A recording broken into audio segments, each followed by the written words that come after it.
We'll return to your program in just a moment. But when you have gardening questions, visit the experts in blue here at Bluemel's Garden and Landscape Center, where I am with owner Mike Bluemel.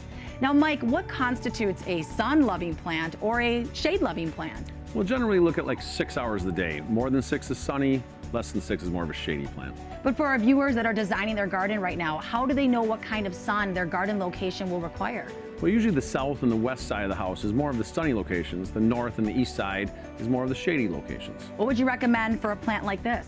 Well, this is a tropical hibiscus, so it really needs a lot of sun. So it should be in the south or southwest corner of the house. Now, Mike, let's say I plant a sun-loving plant in a fully shaded area. What will happen? Well, it won't grow as big or as full, and it won't flower as much.